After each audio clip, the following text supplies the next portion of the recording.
اور شدت جذبات ایسی ہو کہ کسی بھی مقام پر فائز کیوں نہ ہو چاہنے والا، لیکن جب اس کو یہ میرے حسن کا جلوہ اس کے سامنے آ جائے تو وہ سب کچھ بھول جائے، اس کے عشق میں، شدت جذبات میں خود زمیں بوس ہو جائے۔ یہ سکھایا اس نے۔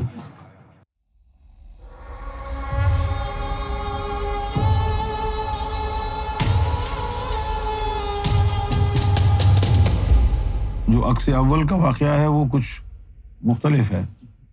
ایک دن اللہ کو خیال آیا کہ میں کیسا ہوں، وہ جاننا چاہتا تھا کہ وہ کیسا ہے، تو اس کا جو حسن ہے اللہ کا، اس کے اندر سے نکل کے سامنے مجسم ہو گیا، ایک روح کی شکل اختیار کر گیا۔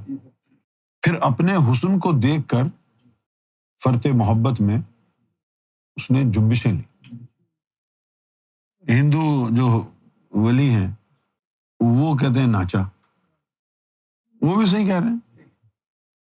اب مسلمانوں کو تھوڑا محتاط ہونا پڑتا ہے کہ بھئی اللہ کے لیے بولا ناچا تو پھر لوگ فتویٰ لگا دیں گے، اس لیے وہ کہتے ہیں کہ جنبش لی۔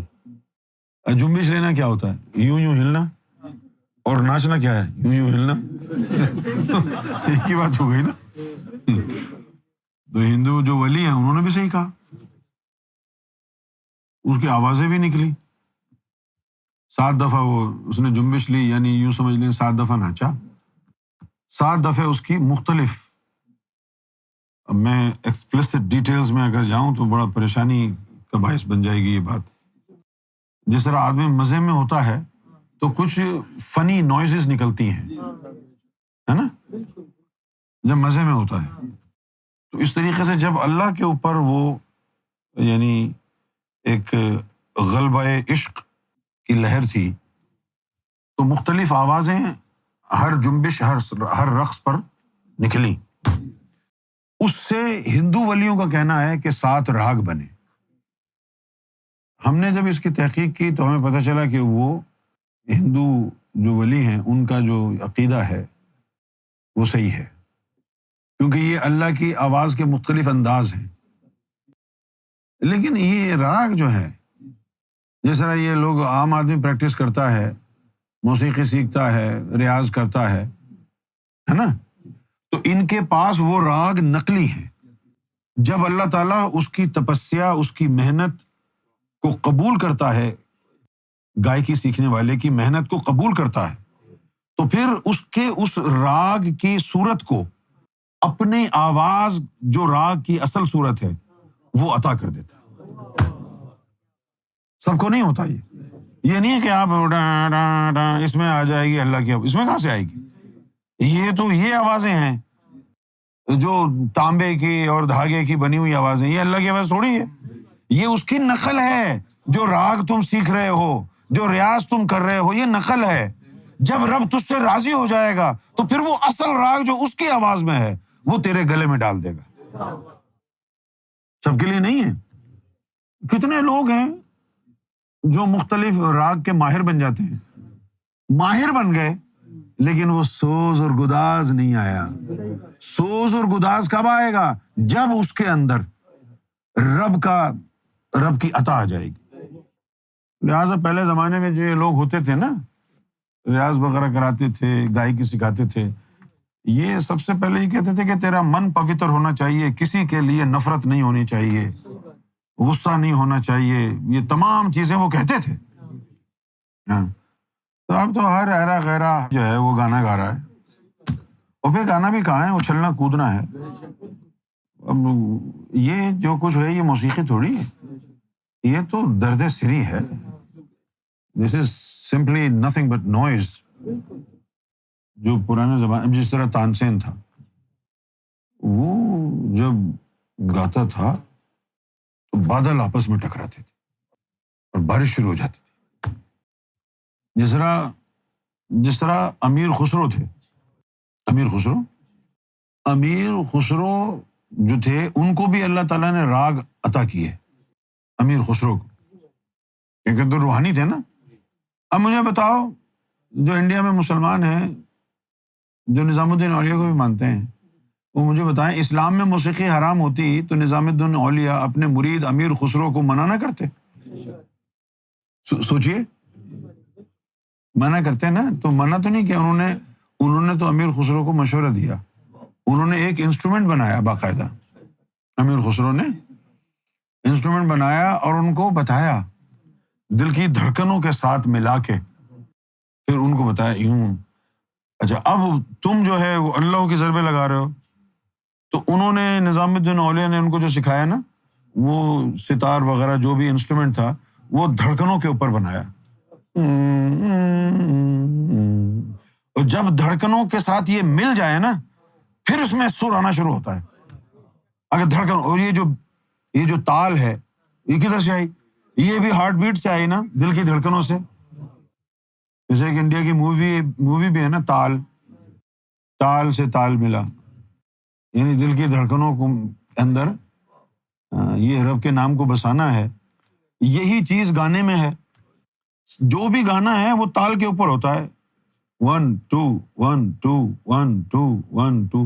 یہ جو دل کی دھڑکن والا جو یعنی اس میں میوزک کا پیس ڈلا ہر گانے میں ہوگا، کیونکہ اسی کے اوپر تو گانا چلتا ہے۔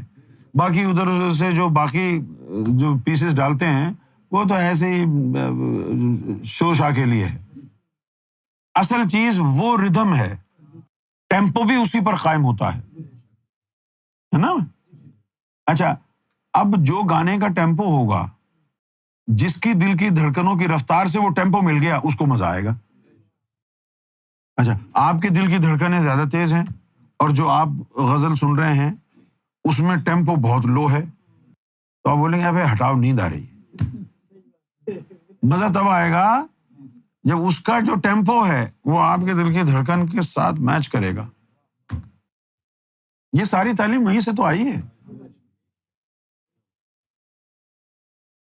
اصل بات وہی ہے کہ دیکھ کے پیار آیا ہو، کیونکہ اللہ تعالیٰ نے جب اس کا حسن سامنے آیا تو اللہ تعالیٰ کو اپنے اوپر پیار آیا کہ بھئی یار میں اتنا حسین ہوں، اور جب پھر یہ دیکھا اپنے حسن کو کہ میں اتنا حسین ہوں، وہ جو تھا پھر وہ ایک نیا چیپٹر شروع ہو گیا۔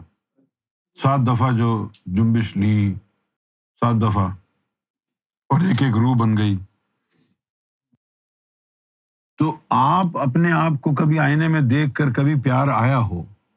اچھا، اگر پیار آیا ہوگا تو پھر آپ ایک نشے کی کیفیت میں مبتلا ہو جائیں گے اپنے بارے میں۔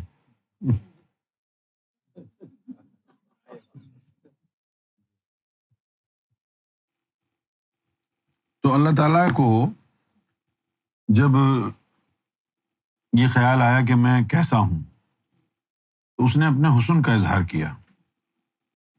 اب جو حسن کا اظہار کرنا اور پھر حسن کے اظہار کے بعد اس حسن کی تعریف اور توصیف بیان کرنا اور ایک عالم مدہوشی میں چلے جانا، یہ ان کی خواہش نہیں، منشا تھا۔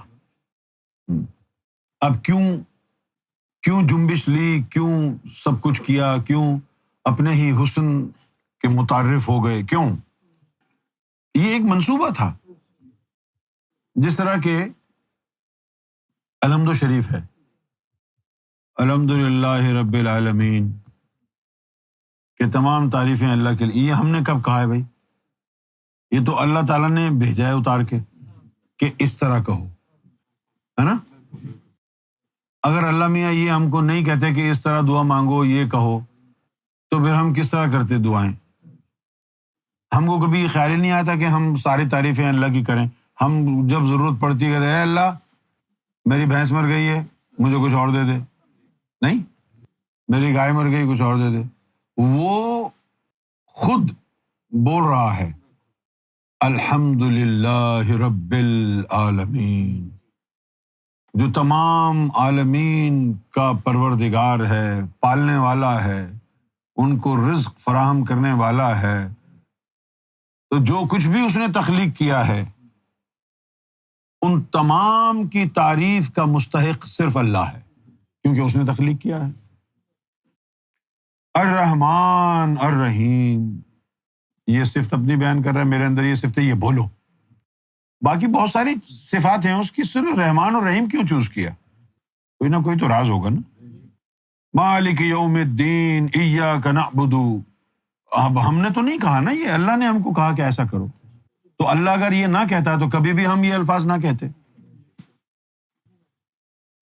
تو اس جلوہ مبارک کو دیکھ کے عکس اول کو جو جنبش اللہ نے کھائی، کیوں کھائی؟ اس لیے کھائی تاکہ اس کے شیدائی جان سکیں کہ جب یہ ذات سامنے آئے تو ہم نے اس طرح فدا ہونا ہے اس پر.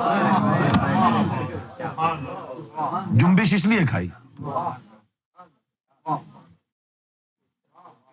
کہ اس طرح فدا ہونا ہے، اس طرح یہ معیار ہو ان پر فدا ہونے کا، اور شدت جذبات ایسی ہو کہ کسی بھی مقام پر فائز کیوں نہ ہو چاہنے والا، لیکن جب اس کو یہ میرے حسن کا جلوہ اس کے سامنے آ جائے تو وہ سب کچھ بھول جائے، اس کے عشق میں، شدت جذبات میں خود زمیں بوس ہو جائے.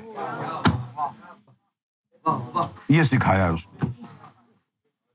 تو اب وہ کیسے اس نے جنبش لیا، ہم کو کیسے پتہ چلے گا بھائی؟ یہ الحمد شریف تو قرآن میں آ گئی، ہم نے پڑھ لیا، ہم نے بول دیا، ایسے ہی. اب ان پر فدا ہونا ہے. اس کی مثال اللہ نے دی کہ اس طرح جنبش لی، اس طرح ناچا، یہ بولا. اس عکس کو دیکھ کے رقص کرنا، اس کی تعریف و توصیف میں بولنا، یہ سنت الہی ہے. کیا ہے یہ؟ پھر اس کی ٹریننگ ہوگی نا، کہ جس کے اندر یہ عکس اول ہوگا اس کی تعریف و توصیف کیسے ہوگی، سکھائے گا کون، اس پر فدا ہونے کا طریقہ کیا ہوگا، شدت جذبات کا ترازو کہاں تک جائے گا. یہ ساری تیاریاں تو باطن میں ہوں گی نا. یہ جو طواف ہے یہ بھی وہیں سے نکلا ہے. یہ جو تم طواف کرتے ہو نا کعبے کا، یہ وہیں سے نکلا ہے.